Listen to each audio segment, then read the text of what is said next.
Sri Kandi RI turun tangan, lawan gugatan UE, Uni Eropa terkejut, Menlu RI, patahkan argumen delegasi UE. Presiden RI Joko Widodo, Jokowi, semakin keras saja, melawan Uni Eropa, atas kekalahan gugatan di Organisasi Perdagangan Dunia, World Trade Organization, WTO. Presiden Jokowi siap melakukan banding atas kekalahan gugatan tersebut. Untuk melawan kekalahan gugatan Uni Eropa di WTO, atas pelarangan ekspor biji nikel tersebut, Presiden Jokowi menunjuk perempuan, yakni Menteri Luar Negeri, Menlu, RI, Retno Marsudi untuk tidak takut mengajukan banding. Saya sampaikan kepada Bu Menteri Luar Negeri, Retno Marsudi, untuk jangan mundur, kalau banding nanti kalah saya gak tahu ada upaya apa lagi yang kita lakukan. Tapi itulah sebuah perdagangan, yang kadang menekan sebuah negara, agar mereka ikut aturan main yang dibuat negara besar. Sehingga kalau kita ekspornya kirimnya bahan mentah, sampai kiamat kita hanya menjadi negara berkembang, tandas Jokowi.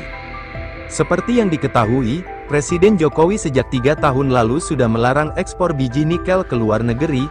Kegiatan larangan ekspor itu dibarengi dengan pengembangan hilirisasi di dalam negeri. Dengan pelarangan ekspor itu, Presiden Jokowi berkata bahwa Indonesia mendapatkan lompatan nilai tambah yang signifikan. Dari yang sebelumnya hanya berkisar 17 triliun menjadi 360-an triliun, pada tahun-tahun sebelumnya ini baru nikel.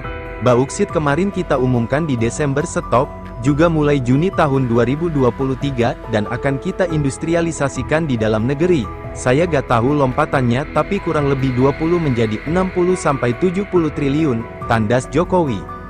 Presiden Jokowi mengisahkan, dalam kesempatannya di konferensi tingkat tinggi, KTT, ASEAN, ia sempat menyampaikan bahwa kemitraan perdagangan, harusnya memiliki nilai kesetaraan dan tidak boleh ada pemaksaan oleh negara manapun.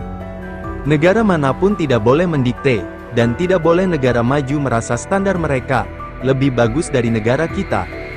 Kenapa ini terus saya ulang-ulang? Karena saya ingin presiden ke depan juga berani melanjutkannya.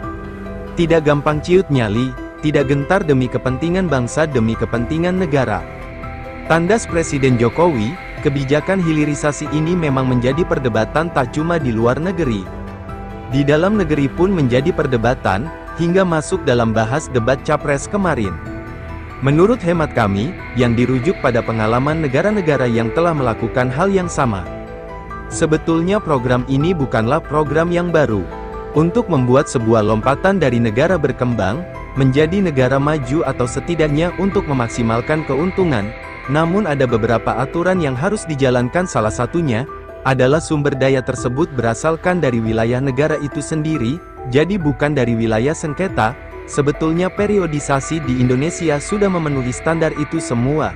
Namun entah apa yang terjadi di persidangan WTO, Indonesia malah kalah dalam persidangan tersebut.